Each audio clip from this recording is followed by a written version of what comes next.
Pak Jokowi memutuskan di Solo tidak tercapai hasil mediasi, lanjut ke persidangan. Anda juga diadukan di Mapolda Metro Jaya dan di Polres Metro Jakarta Selatan, Mas Ruyo. Apakah ini memberatkan posisi Anda?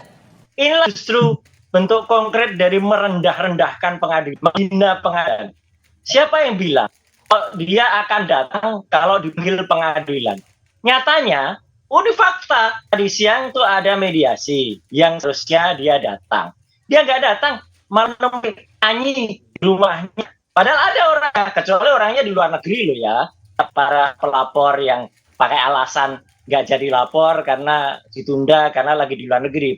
Oke, ini Jokowinya ada di Solo, ada di rumah, malah menemui penyanyi dibanding datang ke persidangan. Kalau ke persidangan bawa ijazahnya, insya Allah ya Pak Dr. Taufik dan para penggugat di Solo itu clear, itu udah selesai. Lah malah enggak. Apa? Semua orang Indonesia pasti mencatat kata-katanya. Saya akan bawa kalau di tahap pengadilan. Tadi Solo itu yang minta siapa? Pengadilan kan? Jadi nggak datang. Udahlah jelas gitu. Jadi ini masih dari sini udah kelihatan inkonsistensinya. Mas Roy dan juga publik perlu tahu ya bahwa kalau sistem peradilan perdata itu sistemnya bisa langsung ya, tergugat itu bisa langsung, tapi bisa juga diwakilkan oleh kuasa. Ini berlaku dalam semua proses, mulai dari mediasi ya sampai dengan nanti di putusan. Jadi kalau pengacaranya Pak Jokowi sudah hadir di persidangan, ya berarti itu sudah mewakili Pak Jokowi. Tidak ada alasan, tidak ada peraturan perundangan apapun. Ya, kalau sudah pengacaranya hadir, prinsipal harus hadir. Bukan berarti tidak boleh. Boleh, banyak juga pengacara bersama prinsipalnya hadir persidangan banyak. Tapi itu pilihan saja, bukan berarti Pak Jokowi di situ melanggar proses persidangan. Dan mediasi itu kan memang proses yang harus dilalui. Siapa tahu kedua belah pihak bisa ada titik temu untuk menyelesaikan perkara ini secara baik-baik, kan begitu, tidak sampai ke persidangan. Nah, berarti tidak ada titik temu, artinya tidak ada titik temu. Pihak penggugat meminta apa, pihak tergugat itu tidak bisa menyanggupi atau tidak mau menyanggupi permintaan penggugat. Sesimpel itu sih, sesimpel itu proses peradilan perdata itu. Seluruh rakyat Indonesia menjadi saksi. Kata-kata dari dia sendiri. Katanya dia akan hadir, kemudian akan datang di sidang dan menunjukkan kalau diminta pengadilan. Tanpa menyebut apa itu perdata, apa itu pidana. Ya, dan peraturan MA 2016 clear banget, itu memang mengatur yang namanya mediasi. Tadi ada mediatornya, profesor dari Universitas Negeri 11 Maret.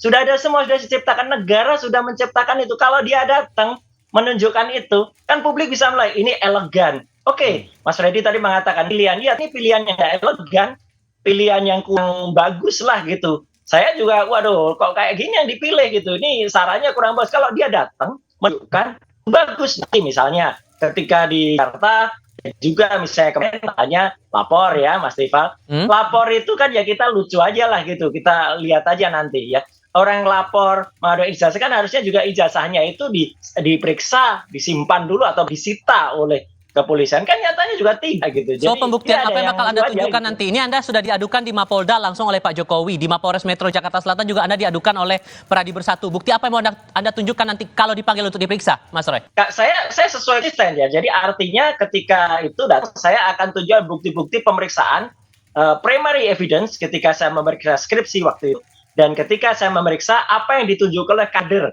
salah satu Partai SI itu, dan yang ditunjukkan oleh Dekan Fakultas Kehutanan Dr. Sigit Sunarta yang mengisi itu berupa fotokopi. Kalau fotokopinya dan yang diposting itu sinkron, ya berarti itu bisa dianalisis. Kalau nanti misalnya ternyata yang ditunjukkan lain, ini malah jadi soal ini, jadi berita. Jadi selama ini yang dipakai untuk disebut ijazah itu apa? Tapi sekali lagi, skripsinya itu abal, skripsinya tidak patut dan tidak layak.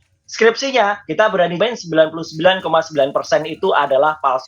Kalau skripsinya palsu, ibaratnya Mas Steve, Ini kayak telur, kalau telurnya busuk ya nggak akan netes jadi ayam, nggak mungkin telur busuk menetes jadi ayam. Itu kalau Oke. skripsinya busuk, ya mungkin ijazahnya jadi. Bung Freddy, Mas Roy masih tetap pada pendiriannya. Menurut Anda itu cukup tidak? Atau masih harus ada hal yang dibuktikan lagi menurut Anda? Ya, silahkan aja nanti disampaikan penyidikan. Tapi begini, proses penyidikan itu, misalnya perkara ijazah palsu ini, jadi begini, nanti kemarin kan waktu Pak Jokowi melapor, karena sehubungan dengan ijazah palsu, jadi Pak Jokowi bawa ijazahnya, ada yang bilang ijazah gua palsu nih, ijazah saya palsu nih, itu bohong, itu fitnah, aku punya ijazah asli nih, aku mau melapor nih ijazah asliku, ditunjukin lah, kemudian dilihat penyidik, ya dilihat diperiksa-periksa, oke ada dasar Pak Jokowi untuk melaporkan itu, makanya laporan diterima, kemudian berproses, kemudian nanti dipanggillah para saksi yang berhubungan dengan itu. Nah nanti kalau misalnya ini sampai ada tersangka, kemudian lanjut ke proses persidangan, ada tersangkanya, ada terdakwanya, nah itu nanti di persidangan, sebelum masuk ke persidangan, penyidik akan memeriksa ini sehubungan dengan ijazah tersebut. Itu kan yang mengeluarkan UGM, misalnya mengeluarkan UGM. Jadi nanti ya ijazah itu akan ditanya kepada UGM. Ini kata Pak Jokowi, dia di alumni UGM, ini ijazahnya apakah benar? Bagaimana Anda bisa membuktikan bahwa Pak Jokowi alumni atau ijazah ini benar? Nanti berdasarkan dokumen-dokumen yang dimiliki oleh UGM, kemudian UGM menyatakan, oh ijazah Pak Jokowi itu benar, asli kami yang mengeluarkan, dan seterusnya. Kemudian udah sampai selesai penyidikan, kemudian ini berlanjut ke persidangan. Di persidangan juga akan begitu, UGM juga dipanggil, akan ditanyain. Seterusnya seperti itu. Kalau di-challenge misalnya oleh tersangka atau terdakwa, nanti silakan bisa di-challenge seperti yang Mas Roy sampaikan tadi, ya silakan di-challenge. Menurut kami ini palsu, menurut kami ini begini, silakan. Itu Dengan perspektif Anda ini, apakah ada kemungkinan Projo juga buat bikin aduan juga ke polisi nih, Bang Freddy? Oh enggak, gini. Kami kebetulan kemarin kita ketemu Pak Jokowi, jadi Pak Jokowi menyampaikan, memang Pak Jokowi jujur Pak Jokowi menyampaikan dia sedikit terkejut sebetulnya dengan ramainya katakanlah masyarakat publik ataupun relawannya melaporkan ini. Makanya beliau bertindak langsung laporkan biar ini tidak semakin terus bergulir, semakin banyak pihak-pihak yang dilibatkan dalam perkara ini. Jadi kami juga waktu itu menyampaikan, Pak kami mau lapor nih di seluruh Indonesia, Projo akan melapor. Oh nggak usah, nggak perlu lagi, sudah cukup. Begitu, jadi Projo tidak akan melaporkan masalah ini lagi, Mas. Oke. Demikian. Ini kan posisi Pak Jokowi sudah tidak lagi menjabat sebagai kepala negara, Mas Roy. Kenapa kok kemudian masih dikejar-kejar juga urusan ijazah palsu ini di mata Anda, Mas? Apa yang mau Anda kejar sesungguhnya? Jangan lupa, dia melaporkan katanya selaku warga negara biasa. Katanya selaku rakyat. Kemudian melaporkan dengan pencemaran nama baik. Tidak akan pernah lupa, Mas. Bulan Februari 2025, baru 3 bulan yang lalu, ya kalau lupa tolong diingatkan ya, Mas Freddy kalau ketemu. Dia itu sekarang pejabat negara lagi sebagai Dewan Pengarah Danantara. Jadi sebagai Dewan Pengarah Danantara itu pejabat publik. Pejabat publik itu harus bisa dan harusnya bangga. Saya sebagai lulusan UGM, apalagi saya punya 2 ijazah dari UGM, S1, S2, Rismon juga S1, S2, Dr. Tifa juga S1. Kami sangat bangga dengan ijazah kami. Gitu, dan kami sangat terbangga-bangga gitu, bukan malah terhina-hina gitu loh. Apa ada orang yang lulus susah di atas Gajah Mada yang sangat terkenal kemudian merasa sehina-hinanya? Kalau kami sebangga-bangganya, Mas Tifal. Jadi ini paradok banget lah gitu. Jadi artinya dia masih pejabat negara gitu. Jadi ada orang pejabat negara sesuai dengan Undang-Undang Keterbukaan Informasi Publik. Tapi ini tuduhannya menghina diri Pak Jokowi loh. Terasa terhina Pak Jokowi dengan tuduhan-tuduhan semacam ini. Gimana merespon itu, Mas Roy? Iya lu aja gitu loh. Kok bisa terhina punya ijazah Universitas Gajah Mada kok terhina? Harusnya UGM juga merasa terhina gitu. Kalau dikatakan ada orang yang kemudian tidak bangga dengan ijazahnya. Gitu. Jadi kalau ini kan statement aja biasa gitu loh. Kita mempertanyakan, dan peneliti itu mau terlindung di bawah kampus atau dia independen kayak saya Dr. Rismon, itu punya hak ya, hak profesional, hak publik untuk kemudian melakukan kalau ada yang kurang tepat. Dan kalau ditanyakan misalnya, kok hanya Pak Jokowi aja? Enggak, kalau ada tokoh publik yang lain yang misalnya kemudian kita curious ya, kita kepo, mungkin ijazahnya nggak benar nih. tentu akan kita speak up juga, misalnya yang lagi menjabat sekarang ya gitu, yang ini jual apa yang disuarakan oleh para purnawirawan tadi itu clear banget, itu juga pasti akan dibedah juga ijazahnya. Bukan kepala negara tapi masih menjadi pejabat negara, contoh kasus di Nanantara, Bang Freddy. Makanya kemudian ini masih tetap dipersoalkan. Beralasan tidak menurut Anda, Bang? Itu kan alasan yang dicari-cari aja. Kemudian itu kan belakangan. Itu kan belakangan Dewan Pengarah nggak ada hubungannya lah dengan perkara ini. Jadi begini, ya silahkan nanti Mas Roy dan kawan-kawan melakukan pembelaannya, silahkan. Pak Jokowi bukan merasa terhina bahwa dia alumni UGM, justru dia sangat bangga. Itu yang membuat dia menjadi pada posisi presiden 2 periode, dan ijazah itu yang dipergunakannya yang membuat dia merasa terhina, sehina-hinanya, martabatnya, kehormatannya diserang adalah ketika ijazah yang dia pergunakan, dia peroleh itu dengan sebaik-baiknya itu dia pergunakan untuk menjadi presiden 2 periode dikatakan palsu. Kemudian terus-menerus itu dibangun narasi-narasi seolah-olah Pak Jokowi ini telah menggunakan ijazah itu untuk menjadi wali kota, gubernur, presiden ya, dengan dasar-dasar atau ijazah yang tidak benar. Itu narasi itu di publik menjadi gaduh, itu yang membuat Pak Jokowi menjadi terhina dan melapor, bukan karena beliau alumni UGM. Jangan dibolak-balik, Mas Roy. Oke, gimana Mas Roy?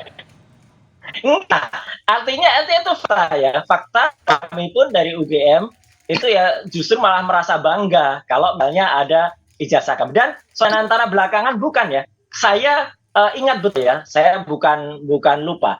Saya menyuarakan soal ijazah ini pada akhir Maret. Itu pun setelah tanggal 15 Maret. Dr. Resmond Sianipar itu juga datang ke UGM pada saat pertama pada tanggal 15 Maret, dan kemudian dia melihat. Kemudian dia melakukan hipotesa. Kemudian tambah lagi kader partai, yaitu pada 1 April. Itu semua Jokowi sudah menjadi Dewan Pengarah dan antara ya seluruh publik menilai nih Mas Tifal. Jokowi itu sudah, kalau misalnya dia November sudah jadi rakyat biasa, sampai dengan Januari, Februari itu dia belum apa-apa. Nah, kalau ada gugat ijazah di situ mungkin salah karena dia rakyat biasa. Nah, Februari jadi publik clear sekali ya, time-nya itu, time framing-nya itu tepat sekali. Jadi ketika Maret kita teriak, loh ini ada pejabat negara ya, harus mau dong itu dibuka. Dan ternyata faktanya siang ini fakta itu sudah bilang kalau mau menunjukkan keadilan, ternyata tidak mau ditolak keadilan. Ini kan sudah salah dengan statement-statementnya. Lah itu semua itu. Ini sudah banyak aduannya Bang Freddy. Menurut Anda aduan dari para pihak, dari Pradi Bersatu sudah melapor ke Polres Jakarta Selatan, Pak Jokowi langsung mengadu ke Mapolda Metro Jaya. Apakah ini akan berujung pada hukuman atau gimana Anda membaca prospeknya ke depan? Jadi begini, saya tanggapi sedikit tentang pejabat negara tadi, walaupun nggak ada hubungannya, udah saya sampaikan dengan antara dengan ini. Cuman karena Mas Roy berargumen gitu tadi ini, mungkin lagi rame terakhir-terakhir ini bahwa BUMN itu ya dan antara itu tidak termasuk lagi pejabat negara, bahwa Dewan Pengarah itu undang-undang KPK lain. Ya silakan Anda mengatakan lain, tapi saya menjelaskan seperti itu. Nah, kemudian masalah itu tadi ya sudah pasti ini ya, kalau saya juga orang hukum, saya melihat ini akan berujung di pengadilan. Saya melihat ini akan ada tanpa mendahului, tapi karena ini kan kasus yang sederhana seperti yang saya sampaikan tadi. Ini ada tuduhan ijazah palsu yang rame terus di media, rame di publik. Nah, kemudian dilaporkan. Ini kan kasus sederhana, tinggal dibuktikan, dan ini saya percaya akan bergulir terus di pengadilan dan akan ada vonis untuk ini yang dinyatakan. Dan bukti dari para pelapor ini cukup kuat menurut Anda, Bang Freddy? Pak Jokowi jelas ya. Pak Jokowi jelas sudah membawa ijazahnya yang SD sampai fakultas, itu kan udah sampai universitas sudah.